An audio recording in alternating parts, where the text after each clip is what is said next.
What does Georgia have to prove in this Orange Bowl? What can the Georgia Bulldogs prove against Florida State in the Orange Bowl on December 30th?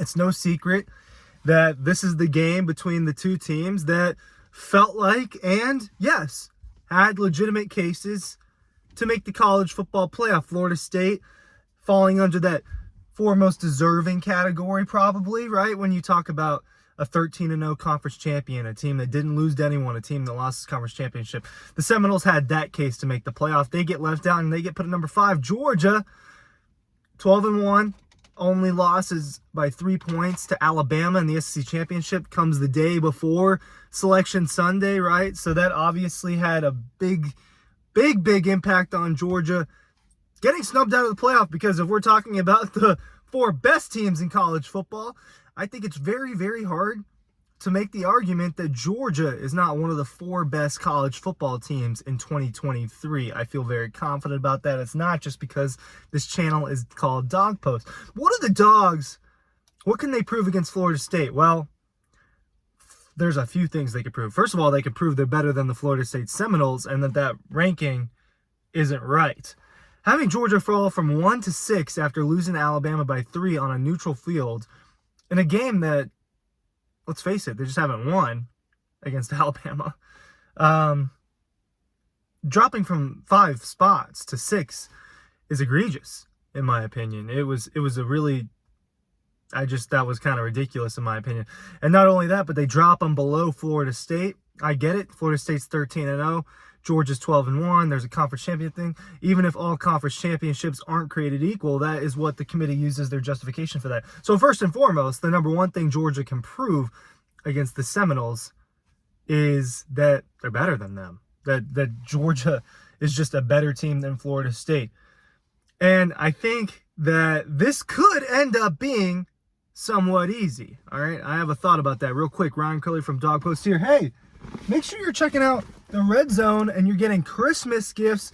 Hey, look, if you want your Christmas gift shipped out before Christmas from the Red Zone, I would get it in the next day or so. Shipping gets tough, right? You can get all sorts of cool stuff. I've got, hey, good thing my little sister doesn't watch these videos. I'm very sure she doesn't watch these videos because these pants are for her. Literally got some Christmas gifts right here from the Red Zone. Thanks for that little promo. So Trey Benson, Florida State's running back, is opting out. So now Florida State's got a handful of key players, 2 of their key offensive weapons. The running back, Trey Benson, who is very good. This is an NFL running back. He'll be going to the draft.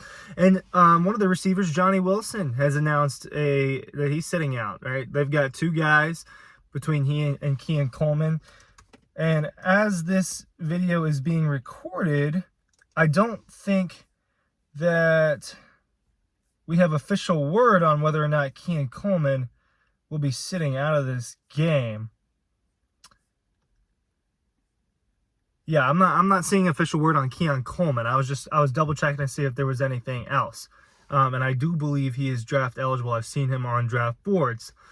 But either way, those are 2 of Florida State's best offensive weapons that'll be out against the Dogs. Now, Georgia will be missing some defensive guys, right? When you enter the transfer portal, I don't think you're playing in this bowl game when we talk about Marvin Jones Jr.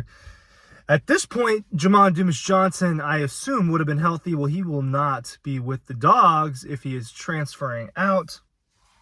You'll see C.J. Allen. You'll see Chaz Chambliss. You might see freshmen like Samuel Mpemba out there playing at that outside linebacker, especially since there is no Darius Smith. So you're going to see some young guys probably play that outside linebacker position for Georgia in this game. But like I said, one of the things Georgia has to or can prove in this Orange Bowl is that, one, it's better than Florida State. And now, Georgia went 15-0 last season. It was the best team in college football from start to finish in 2022, undefeated, and ended up obliterating TCU in the college football playoff. People ask me, do you think this is going to be like that? 65-7 is one of the biggest blowouts we've seen in bowl history. It is one of the biggest championship blowouts we've ever seen in sports. All right, 65 to that's It was a phenomenal victory for Georgia. Can it 65-7 this Florida State team? I think that's a lot to ask. I think this Georgia team has shown a certain level of explosiveness a couple times this year. When you think about how easily they put up 50 against Ole Miss, how easily they put up 50 against Kentucky in those home games. Can Georgia do that against Florida State? Florida State's got a good defense, man. Florida State's defense is better than those two defenses, right? And that's without me looking at the numbers. I'd argue that Florida State has a more impressive defense than either the Rebels or the Wildcats. So offensively for the Dogs, look, we know that Carson Beck's going to play. There hasn't been like some sort of official word or announcement on a lot of Georgia's offensive players. As it sits here and knowing what I know and what I think we're going to see most Georgia players. The players that you're questioning, hey, is this guy going to play? Is this guy not going to play? Right now, I'm going to guess that guy's going to play. I think Bowers, McConkey, those guys are probably going to suit up in this Orange Bowl. Will they play significant snaps? You know, if the game is close in the fourth quarter, is Brock Bowers and McConkey out there putting their body on the line? I don't know. I don't know the answer to that question because it's been pretty, quote-unquote, secretive in Athens recently as far as who's playing, who's not, right? Carson Beck, the only reason we 100% know he's playing the Orange Bowl is because he was doing a charity of some sort of event the other day, and a reporter showed up to ask him. Right, so we would have maybe not known about what Carson Beck's plans were if he wasn't there in this public event. To put in perspective, I guess, the secrecy at the moment as far as who's playing, who's not. And you know, with Kirby Smart, there already is an added element of secrecy when we're talking about this football program because he keeps it internal as much as he possibly can. He keeps it internal, and for Georgia,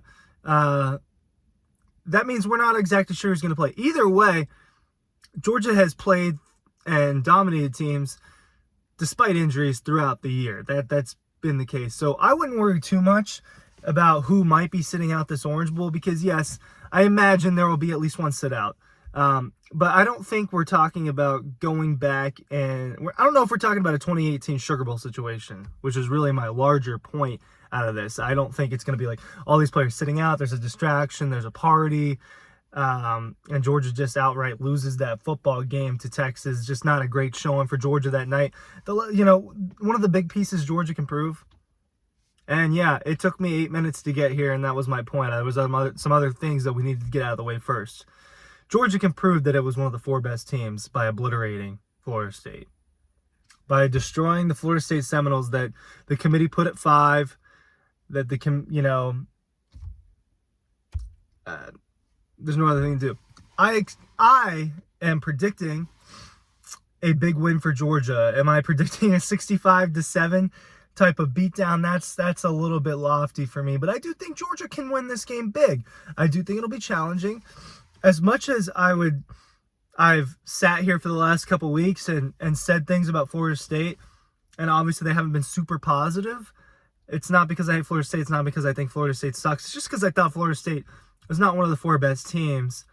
And I think a lot of people agree. And so I just kind of wanted the complaining to stop. And I understand that. And that's why I'm not sitting here for every single video beating the drum. Oh, Georgia should have made the playoff.